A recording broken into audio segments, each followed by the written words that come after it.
Ok, irmãos, mais uma vez bom dia para os que permanecerão aqui no templo. Nós continuaremos nosso estudo da semana passada, lembrando que na última semana nós demos início à nossa série de estudos sobre o Pentateuco.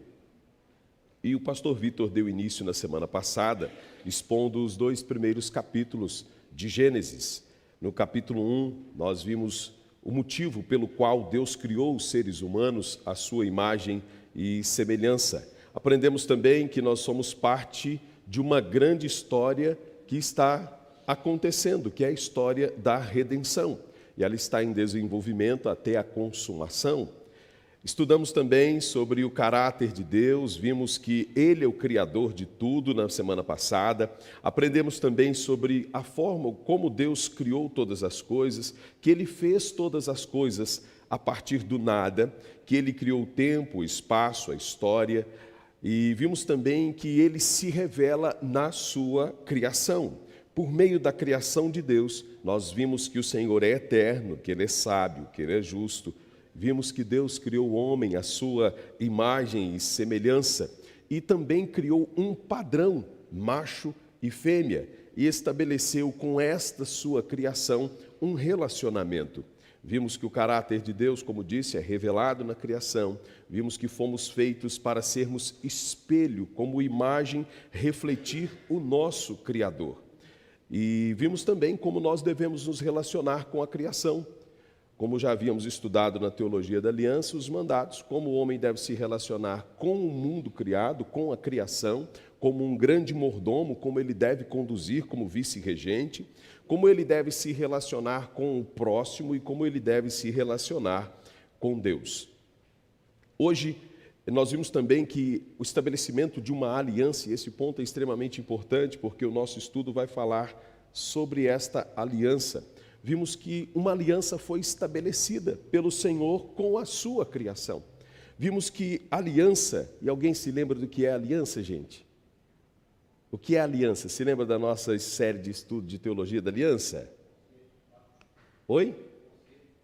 Um pacto é um laço inviolável entre duas ou mais partes. Um laço inviolável, um pacto, uma aliança.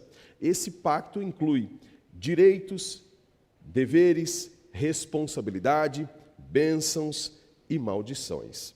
E hoje nós vamos prosseguir no nosso estudo em Gênesis, hoje falando sobre a queda. Do capítulo 1 até o capítulo 11 de Gênesis, a gente vai ver a criação, como vimos na semana passada, 6 dias literais, criação de Adão e Eva. Hoje veremos sobre a queda, que envolve Caim e Abel também, né? Gênesis capítulo 3 e Gênesis capítulo 4. Estudaremos ainda nessa primeira parte do livro de Gênesis sobre o dilúvio, sobre a Torre de Babel. Hoje falaremos sobre a queda do homem. Alguém se arrisca a dizer o que é queda? O que significa quando a gente usa esse termo, a queda do homem? Estamos falando sobre o que, gente? Oi? Sobre o pecado. Ok. Alguém mais?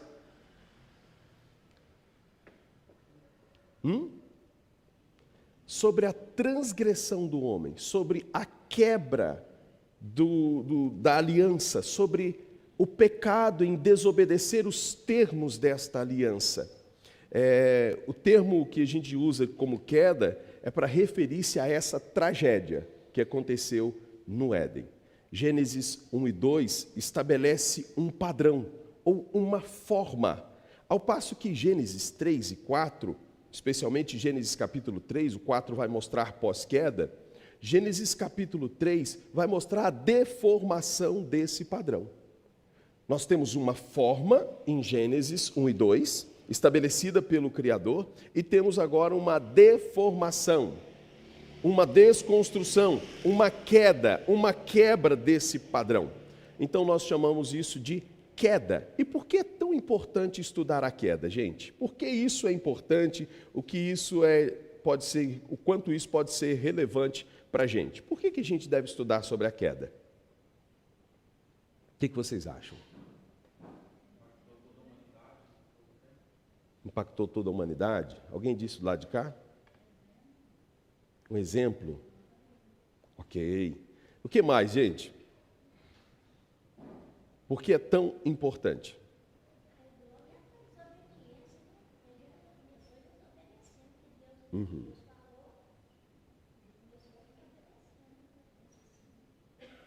Ok.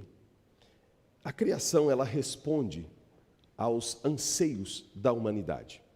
O homem tem anseios, questionamentos. Por isso, a tentativa do homem de responder a tantas perguntas. O que é o homem? De onde veio? Para onde vai? Como explicar? Como definir o homem? Como explicar o mundo? Como definir o mundo e seu propósito?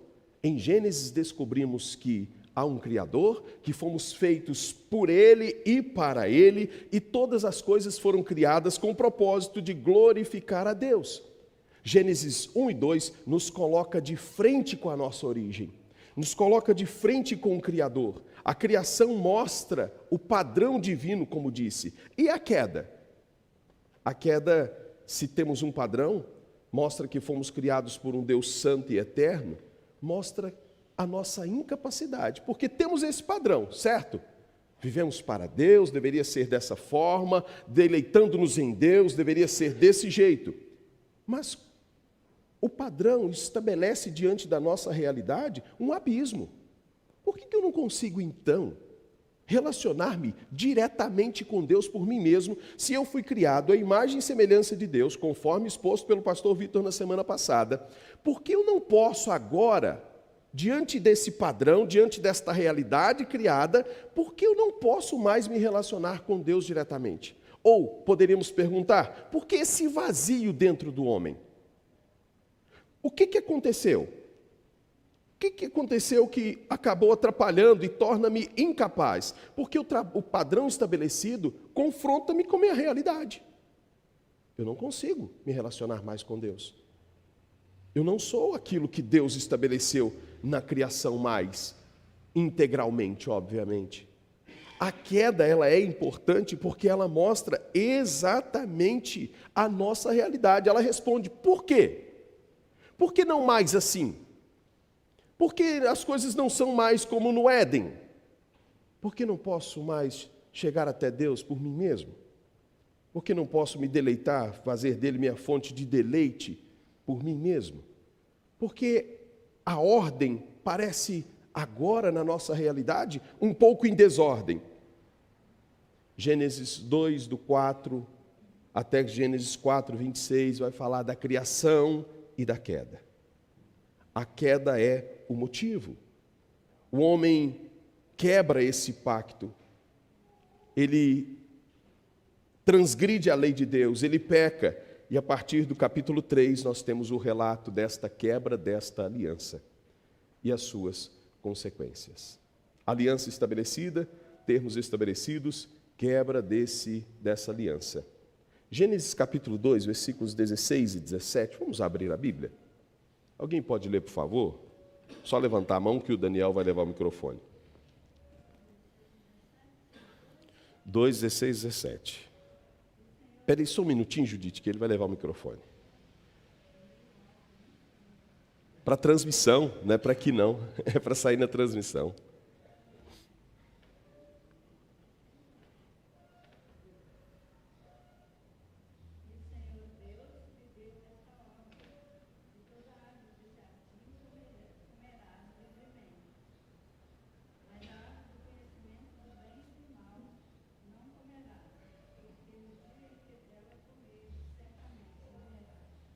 Ok.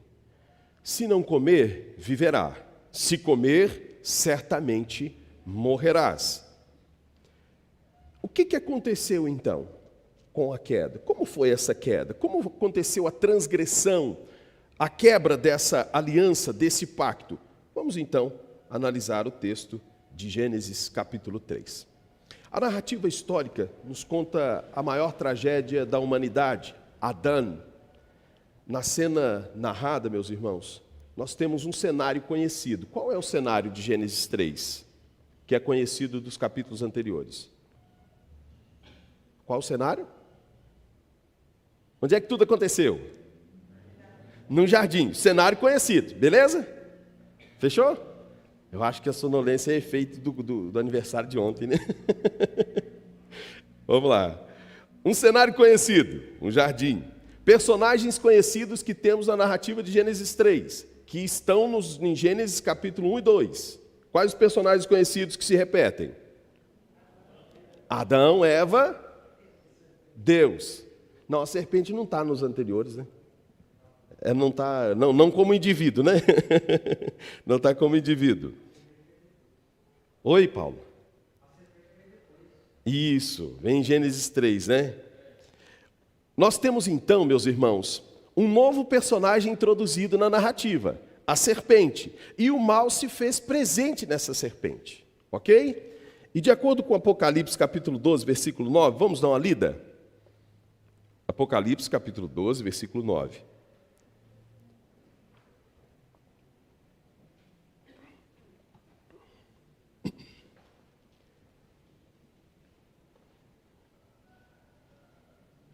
Alguém pode ler? Só levantar a mão que o Daniel vai levar o microfone.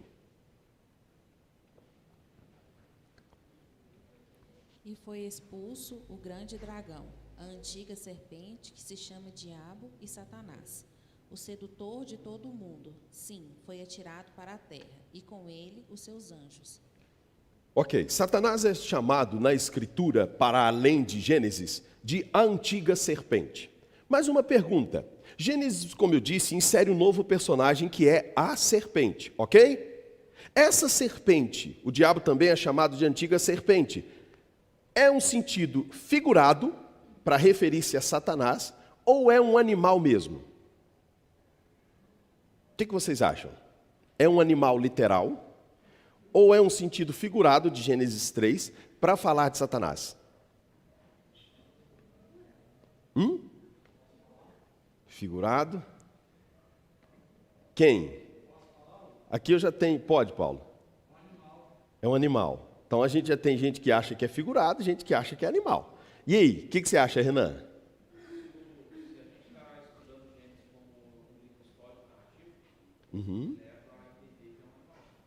Ok. Então já temos 2 votos para literal, 1 voto para figurado. E aí, gente? Quem mais? Henrique, o que você acha? Animal. 3-1. Acho que vai ganhar de goleada, não vai? Gente, é o sentido literal. Aqui é um animal. Ok? Nós temos então elementos que surgem nessa narrativa que são novos.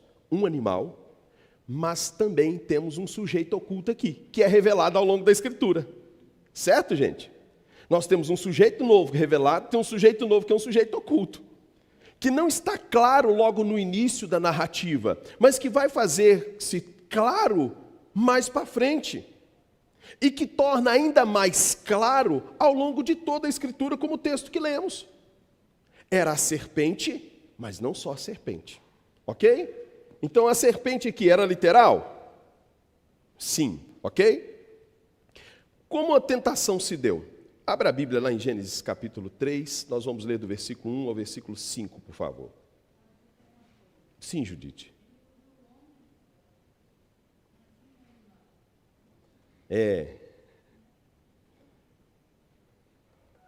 Vamos lá. Gênesis capítulo 1, do capítulo 3, do versículo 1 ao versículo 5. Quem pode ler para a gente?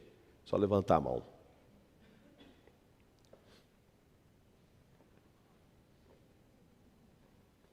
Pode levar o microfone, Daniel, por favor. Do 1 ao 5. Mas a serpente, mais sagaz que todos os animais selváticos que o Senhor Deus tinha feito, disse à mulher: É assim que Deus disse: Não comereis de toda a árvore do jardim? Respondeu-lhe a mulher: Do fruto das árvores do jardim podemos comer, mas do fruto da árvore que está no meio do jardim, disse Deus: Dele não comereis, nem tocareis nele, para que não morrais. Então a serpente disse à mulher: É certo que não morrereis, porque Deus sabe que no dia em que dele comerdes, se vos abrirão os olhos, e como Deus, serei conhecedores do bem e do mal. Ok.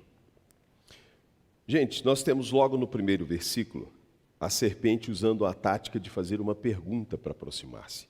É assim que Deus disse? A pergunta, o contato primeiro da serpente, é com uma pergunta, com algo que é conhecido da mulher. Não é o confronto inicial, é uma aproximação com pontos comuns. Conseguem perceber isso? É assim que Deus disse. Foi assim. A mentira, ela é lançada. A tática é usada. Foi assim que Deus disse. E a resposta da mulher, qual foi? Não, não é assim que Deus disse. Deus disse assim: a verdade é revelada.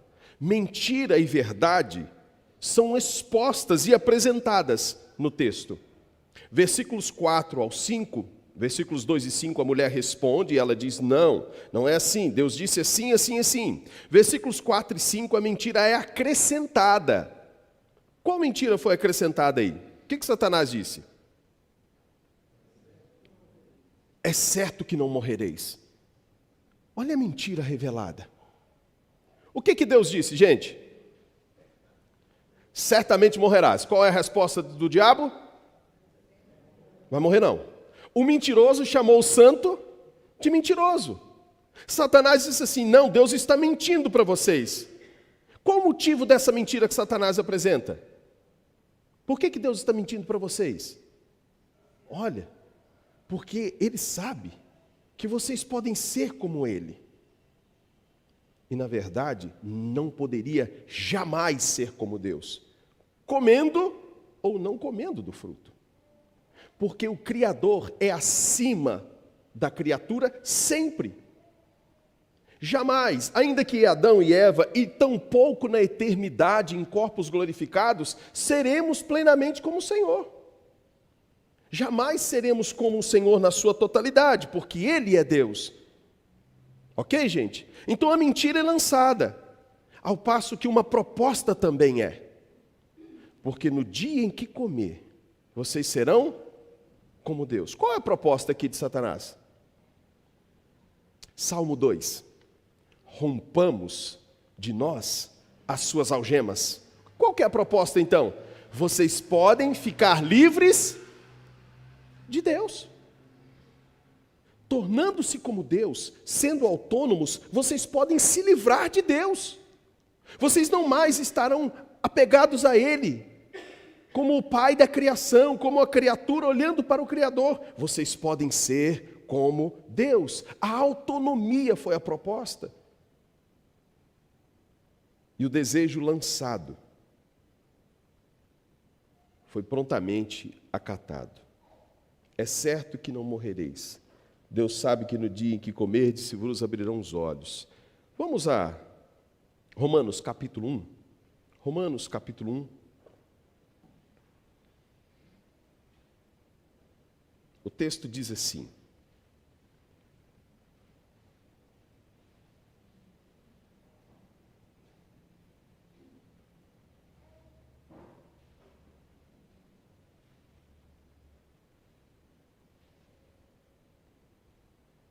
Romanos, versículo 25. Eles trocaram, o que diz a Bíblia aí? A verdade de Deus. Pelo quê? Pela mentira. Trocaram a verdade. Qual a verdade? Qual a verdade? A verdade de Deus é a proposta de Deus, o pacto de Deus. Se vocês não comerem, vocês vão viver. Pela mentira, que vocês não vão morrer. Deus disse, certamente vocês vão morrer. E a mentira, Deus disse, certamente vocês viverão. Se comerem, vão morrer. A mentira do diabo, vocês não vão morrer. Adorando e servindo a criatura em lugar do Criador, o qual é bendito para sempre. Amém. Entre Deus e a serpente, eles escolheram seguir quem? A serpente. Então a proposta foi lançada e prontamente recebida. A tentação aconteceu. A serpente tentou os nossos pais. E no versículo 6 nós temos de fato a queda. Alguém pode ler para a gente, por gentileza? Versículo 6.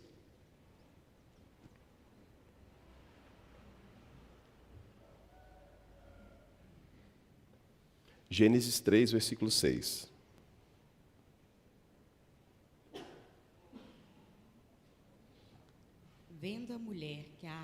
boa para se comer, agradável aos olhos, e a árvore desejável para dar entendimento. Tornou-lhe do fruto e comeu, e deu também ao marido, e ele comeu. Ok. Vendo, olhou e desejou, acreditou na proposta.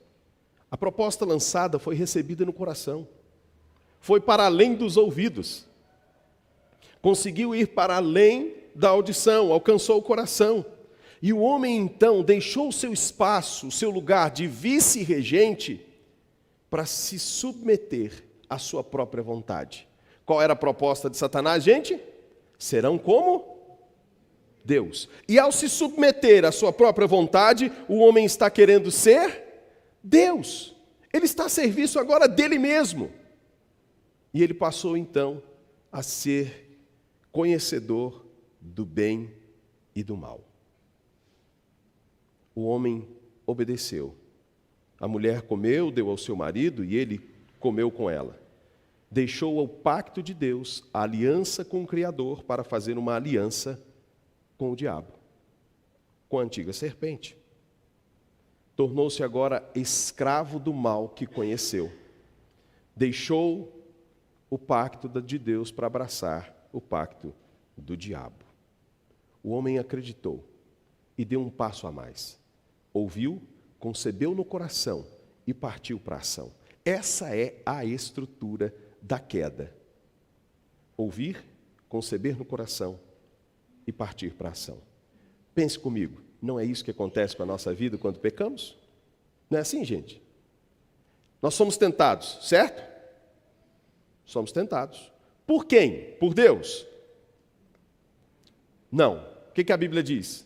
Deus a ninguém tenta, como também não pode ser tentado por ninguém. Deus a ninguém tenta. Mas somos tentados. Sendo tentados, nós ouvimos a tentação. Aquilo encontra um lugar no coração. A gente concebe. Nada acontece de forma brusca, de repente. São pequenos passos. São pequenas propostas que o coração começa a conceber. E então passa a executar e a queda está consumada. A queda acontece. Romanos capítulo 5, versículo 12. Alguém pode ler para a gente, por favor? Qual a extensão dessa queda? Esse é um ponto muito interessante. Enquanto você encontra, a gente conversa um pouco sobre isso. Qual a extensão dessa queda? Ok. Pode trazer aqui, Dani. Tá bom. Romanos 5,12. Ok, só um minutinho, tá? Qual a extensão dessa queda, gente?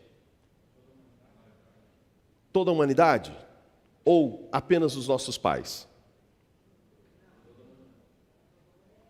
Toda a humanidade. Pode ler para a gente, dona Juvenila? Portanto, assim como por um só homem entrou o pecado no mundo, e pelo pecado a morte, assim também a morte passou a todos os homens.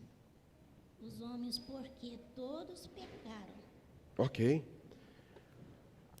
Pode levar no Rafael lá, por favor.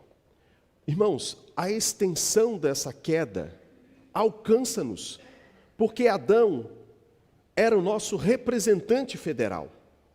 Adão entrou ali no Éden, com ele todos nós. Adão criado foi pelo Senhor e com ele todos nós. Se não temos nada a ver com Adão, também não, com a queda de Adão, também não temos nada a ver com sua criação.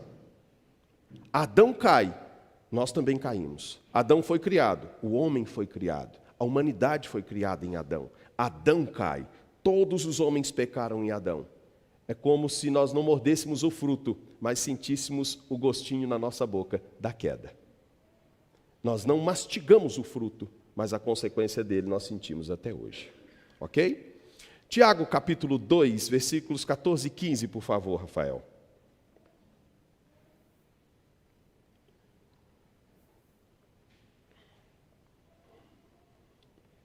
Tiago, capítulo 2, versículos 14 e 15.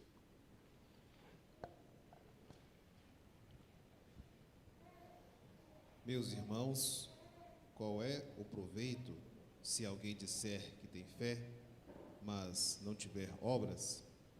Pode acaso semelhante... Tiago 2? 2. 12, 15. 12, 14 e 15. É? Não devo ter notado errado. A 12, Capítulo 2, 2. 14 e 15. Isso mesmo. É isso mesmo?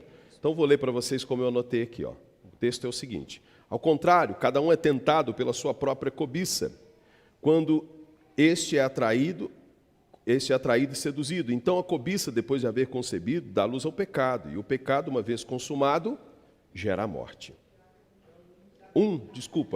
É um.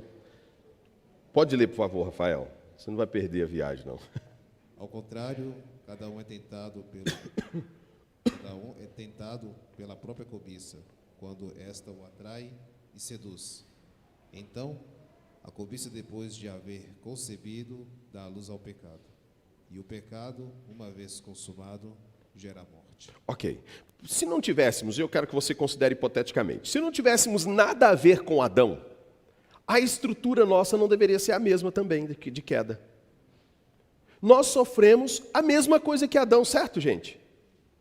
Ao passo que também somos levados à mesma tentação. Observe se por trás de nossos pecados não tem um sentimento de autonomia, de querermos fazer o que o nosso coração manda, de querermos sermos o Deus da nossa própria vida. Não tem esse sentimento também por trás dos nossos pecados? Sentimento também que esteve com os nossos pais no Éden. Então a extensão desse pecado atingiu todos os homens, sem distinção. Porque todos os homens estavam no Éden com Adão, todos pecaram com Adão. E qual que é a primeira consequência desta queda? Os nossos pais seguem a proposta, cedem à tentação, acreditam na serpente, aceitam a proposta, quebram o pacto, comem do fruto. E aí, qual que é a primeira consequência? O que aconteceu? Versículo 7, vamos dar uma lida? Versículo 7 do capítulo 3. Alguém pode ler para a gente?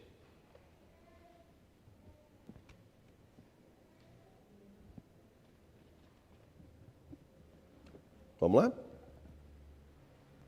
Abriram-se então os olhos de ambos, e percebendo que estavam nus, cozeram folhas de figueira e fizeram cintas para si. A primeira consequência imediata, eles se viram nus. E o que essa nudez causou neles? Vergonha. E o que eles fazem? Vão ter que dar um jeito de cobrir as vergonhas, não é? Isso causou entre eles, ao abrir os olhos, o distanciamento imediato entre aqueles que foram criados para ser uma só carne. A primeira consequência imediata do pecado foi afastar aqueles que foram criados para viver juntos. O pecado fez com que eles se enxergassem nus e tentassem dar um jeito para se cobrir de quem? De quem, gente? Um do outro, primeiramente. Primeiro um do outro, não é? Deus está aqui na cena já, no versículo 7? Não. Então de quem que eles vão se esconder primeiro? Um do outro. O pecado causa um impacto entre o casal. Acontece a separação entre eles, ou o distanciamento entre eles. Um queria se esconder do outro. Aquilo que não era empecilho, agora é um problema. Óbvio que o primeiro a ser ofendido aqui é Deus, gente. O primeiro a ser ofendido na queda, Deus. A proposta era ser melhor do que Eva e do que Adão? Não. A proposta era rebelar-se contra Deus. O primeiro ofendido é Deus. Mas o pecado cometido contra Deus tem o seu primeiro impacto onde? Num casal. Numa família. O pecado de um indivíduo nunca é de um indivíduo só. Não é verdade, gente? Seja de forma direta ou de forma indireta, o pecado atingiu aquilo que Deus criou, a família. nasce numa família, impacta numa família, distancia um casal.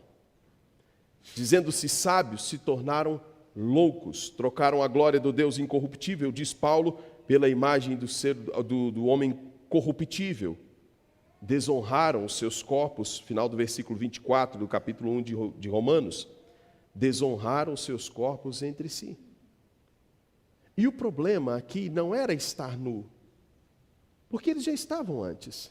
O problema é que o pecado lhes abriu os olhos, lhes mostrou a nudez, a vergonha, lhe expôs a sua condição pós-pecado. O problema não estava no corpo nu, mas estava nos olhos que enxergava esse corpo nu. O corpo nu mudou, gente? Não. O que mudou? Aquele que via o corpo nu. O seu próprio corpo nu e o corpo nu do outro. Já era o pecado a consequência imediata. E agora? O que aconteceu com esse casal?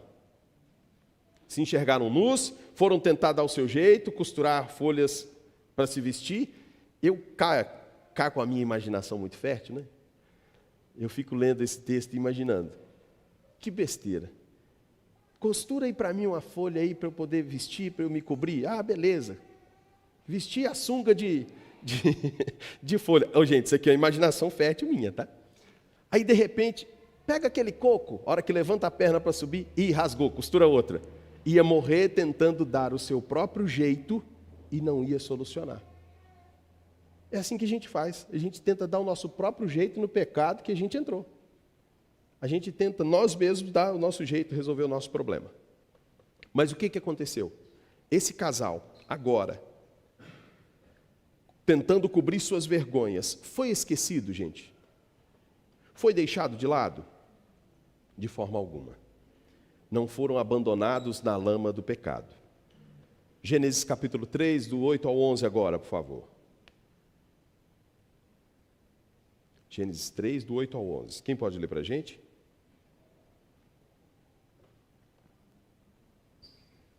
Quando ouviram a voz do Senhor Deus, que andava no jardim pela viração do dia, esconderam-se da presença do Senhor Deus, o homem e sua mulher, por entre as árvores do jardim. E chamou o Senhor Deus ao homem e lhe perguntou: onde estás? Ele respondeu: ouvi a tua voz no jardim, e porque estava nu, tive medo e me escondi. Perguntou-lhe Deus: quem te fez saber que estavas nu? Comeste da árvore de que te ordenei que não comesses? Ok. Gente, esse texto já nos apresenta de cara a graça de Deus para com os nossos pais. Porque, ao pecar, Adão e Eva não saíram assim: Deus, onde o senhor está? Corre aqui que a gente fez uma bobagem. Deus, vem aqui, precisamos conversar. Tem algo que eu preciso lhe contar. Deus, eu pisei na bola. Foi isso que eles fizeram? Não. Primeira coisa, vou tentar dar o meu jeito. Eles tentam resolver a sua maneira. O homem não podia mais, agora com os olhos abertos, agora conhecedores do bem e do mal, mas não como Deus lida com o mal, mas tornando-se mal. Não olhando para a lama e sabendo que aquilo é lama, mas provando dela e fazendo dela parte de si. Agora o homem torna-se incapaz de ir até Deus. Não podia mais se aproximar dele. Mas Deus busca o homem. Deus viu toda a cena. Nada passou desapercebido. Foi tudo visto por ele. E agora a pergunta, sendo extremamente ofendido: quem de nós faria o que Deus fez? Quem faria isso, gente? Dizer, o ofendido vai atrás do ofensor. O ofensor não esboça nenhuma reação de arrependimento, nenhuma reação de mudança. Muito pelo contrário, mostra ainda obstinação, como veremos adiante.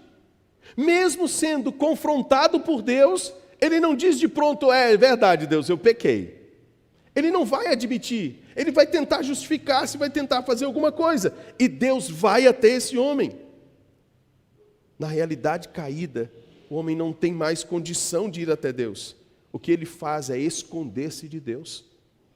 Esta realidade do Éden de Adão e Eva pós-queda é a realidade de todos os homens pós-queda também, incapazes de caminhar em direção de Deus. Mas Deus vem até esse homem. E o que me chama muita atenção, as perguntas que Deus faz. Onde estás? O que aconteceu? Quem foi que te disse que estavas nu? Deus não viu tudo, gente? Por que Deus perguntou? Por que Deus pergunta? Não é interessante pensar nisso? Pastor Vitor, por que Deus perguntou para eles? Deus queria a resposta? Por que, pastor, Deus perguntou para eles? Pode, vai. Eles precisavam verbalizar aquilo que aconteceu. E é isso que Deus faz quando confronta o nosso pecado. Ele nos dá ciência do que a gente fez, daquilo que a gente causou. Era exatamente isso que ele estava fazendo ali. Um exemplo claro para isso, pastor, é quando alguém come alguma coisa que faz mal. Bota o dedo na garganta. É como se Deus tivesse assim: vamos, Adão, abra a boca. Bota para fora o que você comeu. Vamos, Adão, você vai ter que falar o que você fez. É preciso, como o pastor disse, verbalizar. Onde é que foi que você andou, Adão? Onde é que você está? Estou escondido. Por quê? Porque eu estava nu. Quem te disse? As coisas com Deus não são do jeito que a gente acha. Não, Deus sabe. Não. Dedinho na garganta. Vamos botar para fora? O que foi que eu fiz? Como eu fiz? Onde eu fiz? E aqui a gente tem uma aplicação muito prática para a vida da gente. Porque nós temos o hábito de dizer simplesmente de forma genérica: Deus, perdoe todos os meus pecados. A gente peca individualmente, pecados individuais, mas a gente quer um perdão coletivo. E a gente se esquece que quem confessa e deixa, alcança a misericórdia. O confessar faz parte, dona Ana, do perdão pretendido.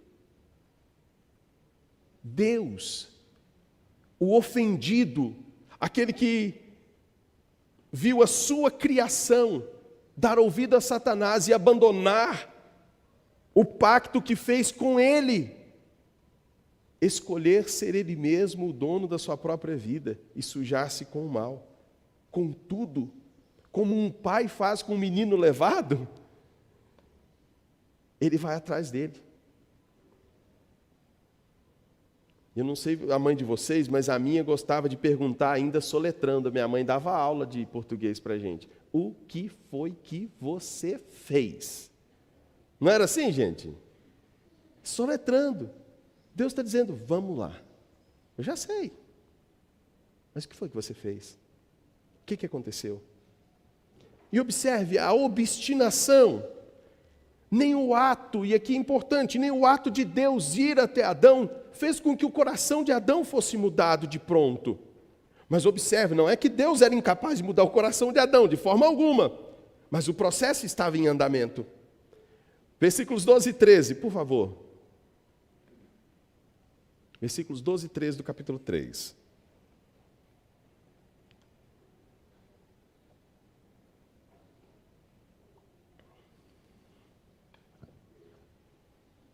Então disse o homem: a mulher que me deste por esposa, ela me deu da árvore, e eu comi. Disse o Senhor Deus à mulher: que é isso que fizeste? Respondeu a mulher: a serpente me enganou e eu comi. Ok. Deus deu ao homem responsabilidades, ele deveria obedecer, e o homem agora tenta burlar a consequência dessa desobediência. Quando confrontado, quem é o primeiro culpado que ele aponta? A mulher? Deus. O que ele diz? Foi a mulher que o Senhor me deu. A culpa não é nem da mulher, a culpa é do Senhor que me deu ela. O problema não é nem ela, é o Senhor sabendo o que ela ia fazer, mesmo assim me deu ela. E a mulher joga a culpa em quem? A mulher, foi a mulher que o Senhor me deu. Mulher, e aí? Culpa da serpente. A culpa é da serpente. Joga um para o outro. E a gente não faz isso também, gente? Não faz. A gente joga a culpa na circunstância. Por que você roubou? Eu roubei porque eu não tinha dinheiro. A culpa é da circunstância? A culpa nunca é do ladrão? Por que você fez isso? Por que você ofendeu essa pessoa? Porque ela me ofendeu primeiro. Nunca é porque eu sou um pecador, infelizmente, eu pequei. Eu fiz o que eu não deveria ter feito. E aqui eu estou com, esse ano, 23 anos de caminhada com a igreja, com a graça do Senhor. E sempre desde o início lidando com pessoas na liderança. E até hoje eu me lembro de uma única pessoa que cismou e abandonou a igreja. Só me lembro de uma que disse assim: a igreja é muito boa, o problema sou eu. O motivo de eu ter saído da igreja é o meu pecado, eu que pequei. Todos os outros, se tiver mais algum, agora eu não me lembro, ao menos me lembro apenas desse, que me vem à memória, todos os outros julgavam a culpa em alguém, ou na igreja, ou nas circunstâncias, em qualquer coisa, menos dizer assim, minha culpa. Fui eu que pequei. O pecado, meus irmãos, nos torna obstinados a ponto de não admitirmos, mediante o confronto, a nossa realidade. Muito pelo contrário, o pecado confrontado, muitas vezes gera ira no confronto, naquele que é confrontado. O homem agora passou a viver um ser cheio de cobiça, de idolatria, cheio de si mesmo, cheio de culpa, por causa do pecado cometido. Nem confrontado, pronto estava para admitir. Por que isso aqui é importante? Porque se o homem, ao ser confrontado, diz assim, verdade, Deus, poxa, senti tocado aqui, o Senhor colocou um fundo musical aí, eu fiquei profundamente comovido com sua palavra, e eu estou me arrependido. O que vem a seguir poderia ser visto como uma reação a uma ação do homem, e não é o que acontece. A ação do homem aqui qual é? Continuar rebelde, justificar-se. E qual é a ação a seguir? Versículos 14 e 15.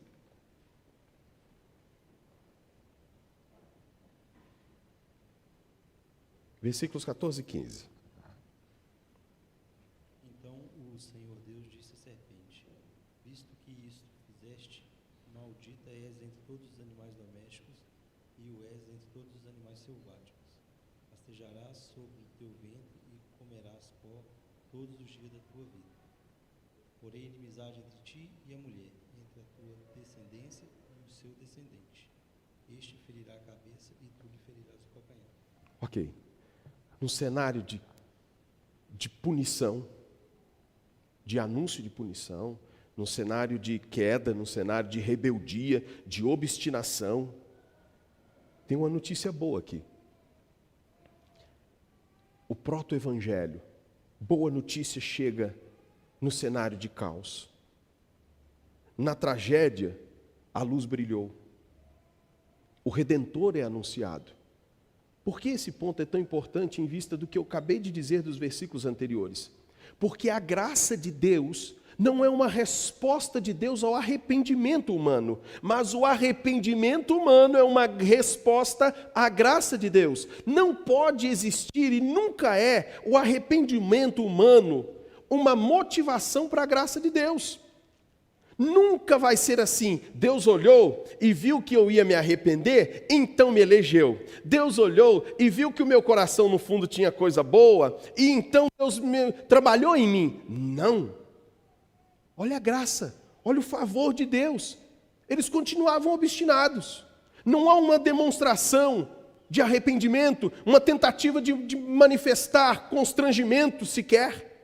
Há neles uma obstinação. Foi o Senhor que me deu. A rebeldia contra Deus, a acusação contra Deus. E Deus vem e responde a tudo isso com graça. O motivo da graça de Deus chegar até você, então, meu irmão e minha irmã, nunca é você, ou o seu bom coração, ou coisas boas que você tenha feito. O apóstolo Paulo vai escrever assim: não por obras de justiça que houvéssemos feito. Você já viu alguém dizer assim, fulano é quase crente? Já viu?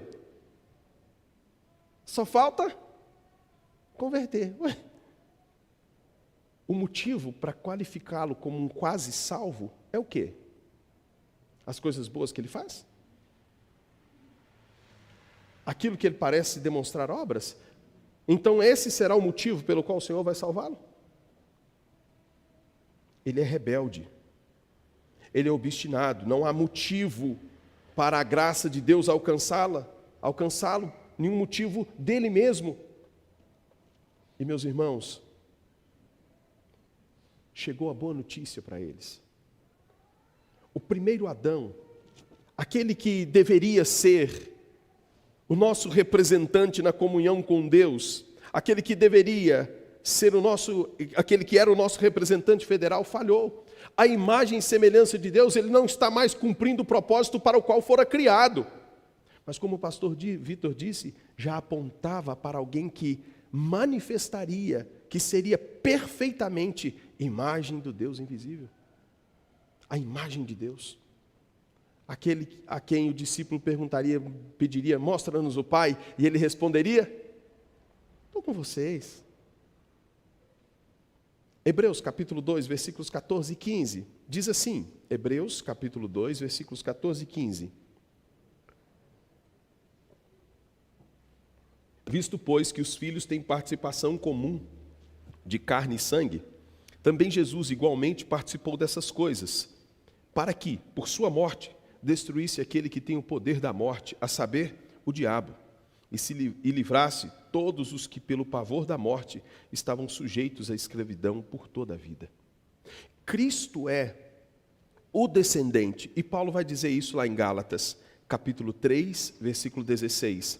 Ora, as promessas foram feitas a Abraão e ao seu descendente, não diz aos descendentes, falando de muitos, mas ao teu descendente. Qual descendente? Anunciado lá em Gênesis 3. A semente da mulher, o descendente da mulher. No meio do caos da tragédia, o anúncio do Redentor. Virá alguém que irá redimir. Virá alguém que irá resgatar o homem desta condição de inimigo de Deus, porque foi isso que o homem se tornou e deixa isso claro na sua postura após pecar. Inimigo de Deus, revolta-se contra Deus, rebela-se contra Deus. Mas uma boa notícia chega. O Salvador vai resgatar o homem dessa condição, a semente da mulher. Resgatará o homem e subjugará, colocará debaixo a serpente. Que boa notícia. Só mesmo a graça de Deus, o favor do Senhor. O Filho será enviado. E a gente prossegue, versículos 17 a 19. Alguém pode ler, por favor?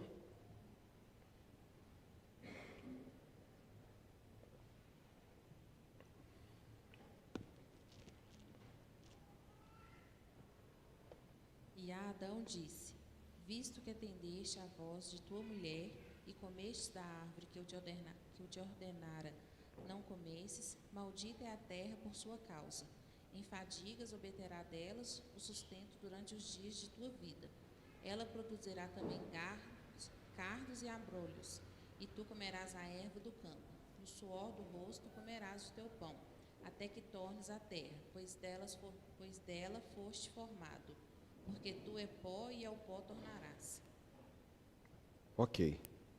A maldição, gente, ela é amenizada. O homem antes da queda comeria do que a terra produzia, gente? Sim ou não? Sim, iria comer o quê? A mulher conceberia, daria à luz filhos? Sim. Deus cessou o alimento do homem após a queda? Deus falou assim, ó, esse negócio de comidinha da criação que eu trouxe, esquece. Deus fez isso? Ele cerrou a madre da mulher? O Senhor mantém as bênçãos sobre o homem, mesmo esse homem caído. Mantém sobre o homem o dever de trabalhar, de relacionar-se com a criação, relacionar-se com o próximo e relacionar-se com o próprio Deus. Agora, tudo manchado pelo pecado. O homem não tem condição mais de relacionar-se com o próximo como antes do pecado. Não tem condição mais de relacionar-se com a natureza como antes do pecado. Também não tem condição de relacionar-se com Deus como antes do pecado. Mas eles não caem duros e morrem. A punição aconteceria, como de fato aconteceu e sentimos seus efeitos até hoje. Mas o Senhor diz, olha, vai continuar comendo. Agora, do suor do rosto. Vai ser trabalhoso, penoso. Mulher, olha que bênção. Deus não fechou, não encerrou a bênção de gerar. Vou multiplicar as dores do parto. Mas e o parto? Continuará. Conceberá. Porque destas dores de parto viria o Salvador também. A punição é amenizada, mas não é extinta. Para o pó, tornarás. O homem morre no Éden, quando se afasta de Deus, e morre quando tomba no pó da terra. Mas para a morte, para a terceira morte, e a pior, anúncio de redenção. Avancemos versículos 20 a 21. Alguém pode ler?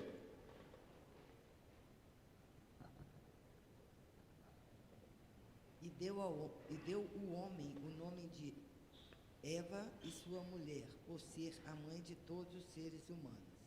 Fez o Senhor Deus vestimenta de peles para Adão e sua mulher e os vestiu.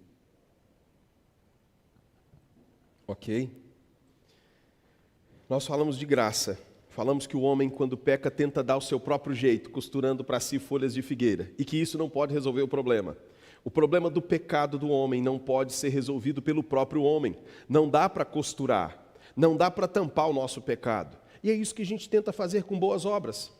Eu lembro que meu pai dizia o seguinte, ele, antes de ser alcançado pela graça de Deus, ele dizia assim, eu tenho os meus defeitos, mas eu também tenho minhas qualidades. Propositalmente a ordem era essa. E alguém sabe por quê? Exato. Porque a qualidade anularia o defeito. Eu tenho os meus defeitos, não tem como negar, mas eu também tenho minhas qualidades. Também não pode negar, e elas se sobrepõem aos defeitos. O homem tenta com suas qualificações, com suas qualidades, o homem tenta com suas boas obras, aparente boas obras, e eu digo aparente porque toda obra do homem, até a obra boa, está manchada pelo pecado na sua raiz, se este não for convertido ao Senhor. Pode ser a obra fantástica, se ela não tiver como motivação a glória de Deus, ela já está manchada, porque o que não é feito por fé é... Alguém se lembra? O que não é feito por fé é pecado. O homem não pode, portanto, costurar folhas de figueira, tentar boas obras para se justificar. Isso não resolve o seu problema. Mas Deus providencia um meio definitivo, graça por meio de sacrifício. Graça, favor imerecido, por meio de um sacrifício. Como é que vai resolver o problema do homem? De ficar costurando para si folhas de figueira. Como é que o homem vai cobrir, ter sua vergonha coberta? Um animal, pele de animal, passa a ser vestimenta do homem. Agora eu pergunto, tem como tirar a pele do animal sem matar o animal? O animal vira e fala assim, ó, tira aqui o meu casaco aqui, pode colocar neles e está de boa, daqui a pouco vai crescer de novo. Não. A graça por meio do sacrifício. Agora a pergunta, o animal qual era? Será que era a serpente? Deus virou e falou assim, eu vou pegar a serpente, vou matar a serpente, vou pegar o couro da serpente, dá para vocês vestirem. Não. O que quero dizer com isso é que o animal não bateu papo com serpente nenhuma, não acreditou e não aceitou proposta de serpente nenhuma, não provou, não sabia nem o gosto do fruto, não se rebelou contra Deus dizendo, foi tu, a culpa é tua. No entanto, pagou com punição imediata, arrancando ou derramando o seu sangue. Te lembra alguém que por causa do nosso pecado, mesmo não tendo caído em tentação nenhuma, homem sujeito às mesmas paixões, porém sem pecado, diz a Bíblia, que não pecou, que foi tentado no deserto, com propostas que provavelmente muitos aceitariam, ou aceitamos, não provou do fruto da tentação, não rebelou-se contra o Senhor, foi obediente até a morte, e esta de cruz, e se entregou, derramando o seu sangue por causa da nossa rebelião contra Deus. Te lembra alguém? Lembra que a Bíblia tem a história da redenção como centro, e que estamos numa progressão da Escritura? O que temos do versículo 20, do versículo 15, 14 e 15, no anúncio do proto-evangelho, torna-se mais claro agora, em Gênesis capítulo 3, versículos 20 e 21. Nós já temos um novo elemento? Temos. Virá o Redentor? Virá alguém? Como isso será? Por meio de graça, por meio de sacrifício. Será por meio de derramamento de sangue, para cobrir o pecado. O pecado só pode ser coberto, portanto, por meio do derramamento de sangue. E sangue de animais não podem suprir, não podem resolver de forma definitiva. Aqui, não resolveu de forma definitiva. Lembre-se que esse animal não é Cristo, viu, gente? Não é Cristo, mas aponta como sombra, dá indícios, como a luz de uma lanterna, que no meio da escuridão acende e apaga, indicando a direção. Agora não tem mais folhas de figueira, não precisa mais costurar, viver costurando, não precisa disso. Deus resolveu o problema. Um animal morreu. Versículos 22 ao 24, para a gente encerrar Gênesis 3. Alguém pode ler?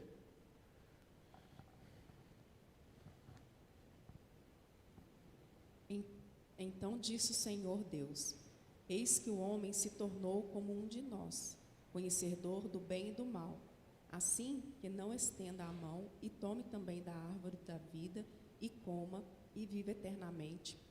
O Senhor Deus, por isso, o lançou fora do jardim do Éden, a fim de lavrar a terra de que fora tomado.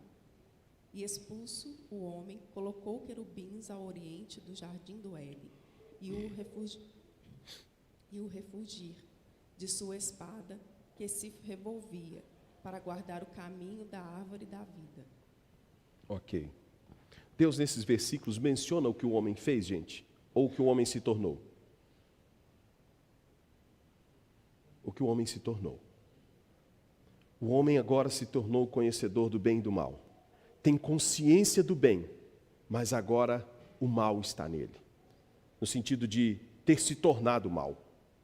O homem sabe o que precisa fazer, tem noção do que é o certo, mas, miserável homem que sou, ele vai e faz o que não pode. Se todos os homens foram alcançados pela queda, a queda também alcançou-nos totalmente. Aqui falamos sobre a depravação total. E quando falamos da depravação total, nós não estamos dizendo que o homem tornou-se totalmente mal. Não. Lembre-se que neste homem ainda há resquício de imagem e semelhança de Deus. O Senhor ainda usou de graça para com esse homem. Mas esse homem é totalmente caído em todas as áreas da sua vida. Não há nenhuma parte da existência humana que não tenha sido afetada pelo pecado. Tudo foi afetado pelo pecado no homem. Nenhuma área ficou intacta no homem. Tudo foi afetado. Totalmente caído. Tudo nele é caído. A ponto de, agora conhecedor do bem e do mal, não conseguir fazer o bem isento do mal. E ao não conseguir fazer o bem, a parte do mal, esse homem se torna escravo do próprio mal.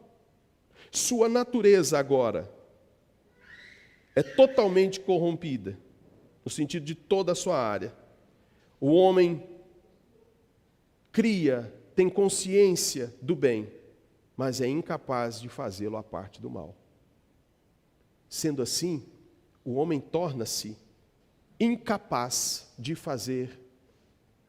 de ter boas obras e justiça própria, sem que estas sejam manchadas pelo pecado. O homem não é um ser isento, o homem não pode mais caminhar isentamente em direção do bem. E um exemplo para a gente mostrar isso: quantos caminhos o homem tem para escolher, gente?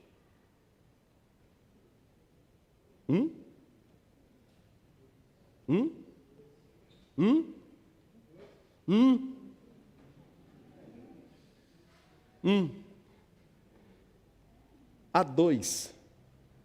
Se a gente diz que ele tem 2 para escolher, onde é que ele está no momento da escolha? Num ponto neutro. Seria isso. Se ele tivesse 2 a escolher, ele teria de estar em um momento neutro. Ele está em um caminho. Certo, gente? Qual caminho que ele está? Depois da queda? Do pecado, do mal. E ele pode agora, diante de tudo que fora dito, escolher o bem. Dizer assim: poxa, eu vou dar um pulão para o lado de lá. Por ele só? Não, ele está manchado pelo pecado, lembre-se disso. Simples, para você entender. Você tem um filho, seu filho nasceu. A pergunta é: se Deus não intervir mesmo, não é dar conselho, ficar do outro lado chamando, venha para cá, por favor. Não. Se Deus não intervir na história do seu filho, qual que você imagina que será o destino dele? O que você acha, Gustavo? Porque esse é o caminho natural desde a queda. Deu para entender, gente? Esse é o caminho natural. O homem tornou-se... Mas olha que interessante. O Senhor o tira do Éden, o palco muda. A árvore da vida é protegida para que esse homem não se tornasse eternamente nesta condição. Olha o favor do Senhor. Ele tira o homem desta condição. E é uma pergunta interessante para a gente pensar. Esse texto foi escrito para quem, primeiramente? Vocês se lembram? O pastor Vitor mencionou quem escreveu o texto. Alguém se lembra? Quem escreveu Gênesis? Moisés. Onde está Moisés na história? Situe aí Moisés dentro da história. Não. Onde é que ele está dentro da história? Não onde ele escreve. Moisés nasce em que contexto, gente? Povo no Egito, escravo. Moisés é conhecido como o que do povo de Israel? Libertador, certo? Ele conduz o povo para fora. E quando ele escreve, ele está escrevendo isso e sua audiência, ele tem em mente um povo que está saindo do Egito. O que ele quer comunicar com esse texto para a sua primeira audiência? Que a condenação do pecado é amenizada pela graça de Deus. Que para a condição de escravo há graça de Deus, há libertação no Senhor. Isso para um povo que estava saindo do Egito.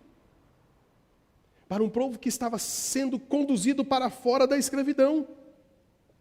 E isso é fascinante porque é a história que a gente tem a contar para pessoas cativas, escravas do pecado.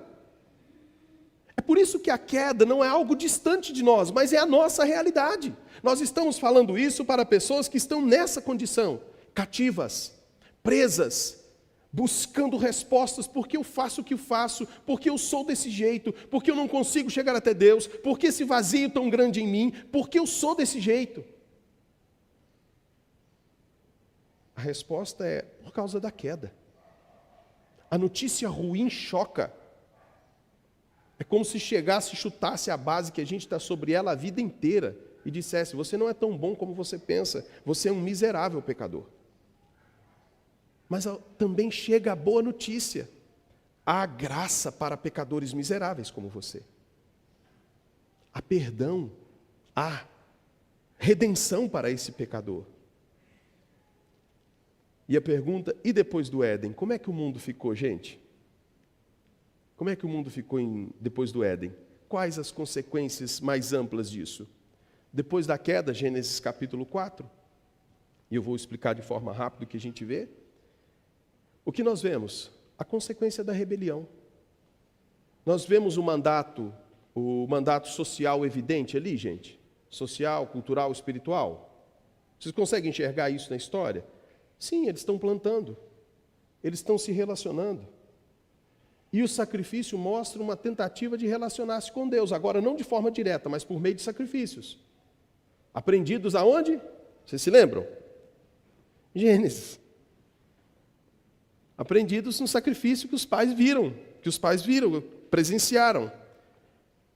Agora, o texto já diz assim, em Gênesis 4, com auxílio do Senhor alcancei um varão. O mandato espiritual está evidente. Há uma oferta ao Senhor. O Senhor se agrada e não se agrada. O homem relaciona-se com Deus, porém não agora de forma direta. A violência, a vingança, a assassinato. Pós-queda. Esse é o cenário da queda no mundo. Esse é o impacto. A violência e a morte. Tudo isso causado pela queda. A pergunta é, e eu com isso? Quando a gente fala de queda, e eu com isso? Tudo a ver com você. Tudo a ver com você e com o mundo em que nós vivemos, sofrendo impactos com a queda. O mundo sofre, a criação aguarda a restauração. Paulo, escrevendo aos Romanos, vai dizer exatamente isso. Ela geme, ela aguarda, ela espera. Porque não foi só o homem quem sofreu com a queda. Toda a criação sofre com a queda. E é interessante pensar, só o homem será restaurado? Pastor Vitor, só o homem vai ser restaurado, pastor? O importante é só a gente? Fala só no microfone, vai lá, Daniel. Tudo vai ser restaurado, porque tudo foi afetado pelo pecado.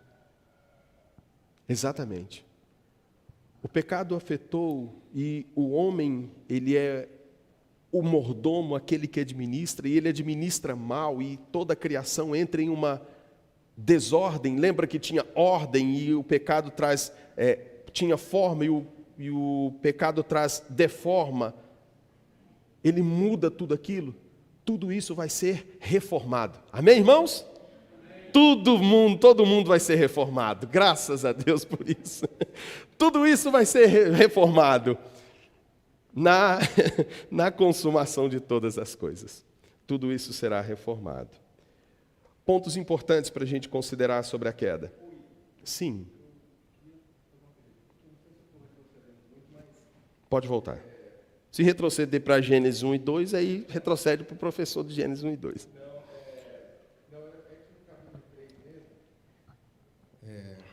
A partir do versículo 15 aqui, ele fala sobre a serpente, né? Porém, inimizade entre ti e a mulher e tudo mais. No finalzinho aqui do 16, ele vai falar, né, que... deixa eu ver se é o 16, não, o 15 mesmo. Que vai ter inimizade entre a descendência e o seu descendente, esse ferirá a cabeça e tu ferirás o calcanhar. A princípio aqui a gente percebe que ele tá falando aqui para a serpente, né? No caso, isso ele aponta para uma realidade superior a isso, né? No caso, a serpente, por exemplo, é o próprio Satanás e tudo mais. Até que ponto isso aqui é um símbolo ou é algo literal também? Né? Que a gente já falou lá atrás, eu queria que a gente pensasse isso nessa parte do texto aqui. Porque ele está falando que a inimizade entre a mulher e a cobra, ou é entre a mulher e o diabo, né? Qual que é o nível aqui da conversa? Ok.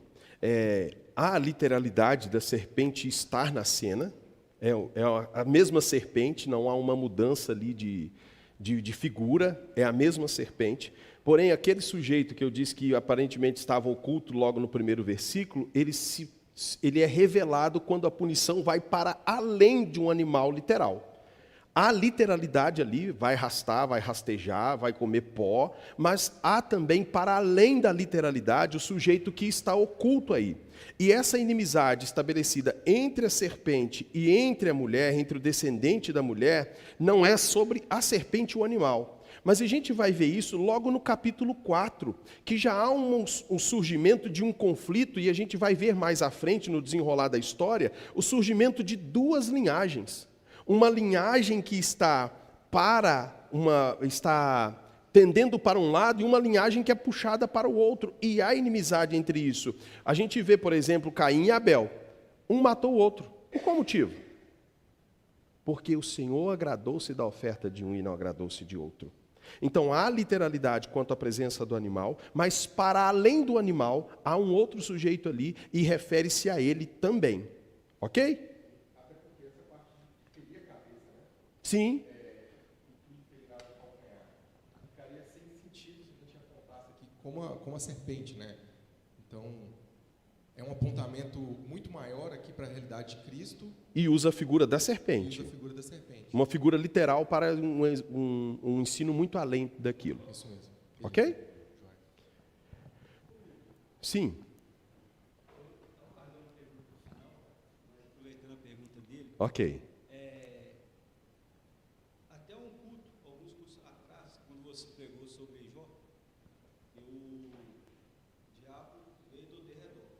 Uhum. E aí, partindo de Gênesis 1 e 2, que não fala onde ele foi inserido na criação. Uhum. Essa serpente, e o diabo, para ele tentar, Deus precisa permitir, igual foi na vida de Jó quando você pregou. Sim. Gênesis não relata nem a inserção do diabo na criação junto ali do Éden, e tem dessa permissão para ele estar usando a serpente. Isso tem alguma explicação? Tem algum lugar que, assim, porque o diabo não poderia estar ali, se Deus criou tudo e ele não estava inserido ali naquele. Não sei se você entendeu a pergunta. Ok, eu vou ver se eu entendi, se eu estiver errado você pode me corrigir. Como é que o diabo está fazendo ali se Deus viu tudo e deixou? Né?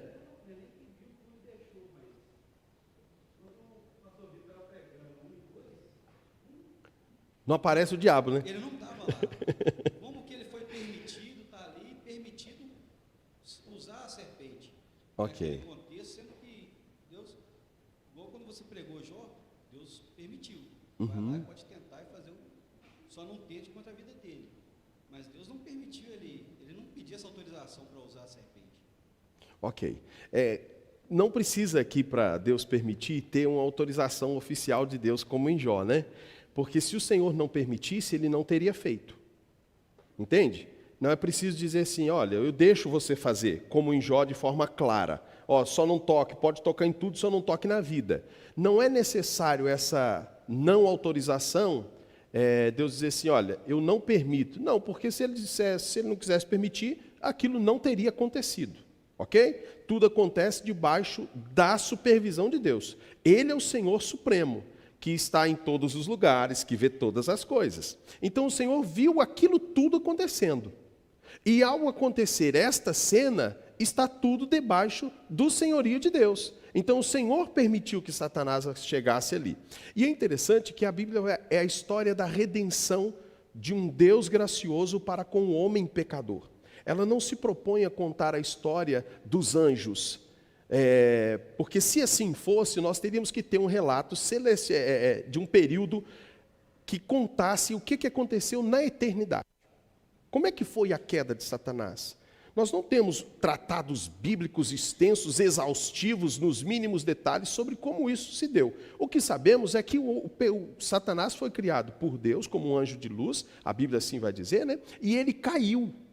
Tendo caído, ele e uma parte dos anjos, ele passou a tentar os homens, passou a opor-se a Deus, mas nunca como como um ser que se opõe a Deus e impede igualdade. Muito pelo contrário, está sempre debaixo do senhorio de Deus. Jó, como você disse, vai deixar isso claro, que Satanás não é um ser autônomo também, capaz de fazer qualquer coisa que ele bem quer. Inclusive, não poderia estar em Gênesis 3 se o Senhor, o soberano, não tivesse permitido que aquilo acontecesse. Ok? É isso que você perguntou?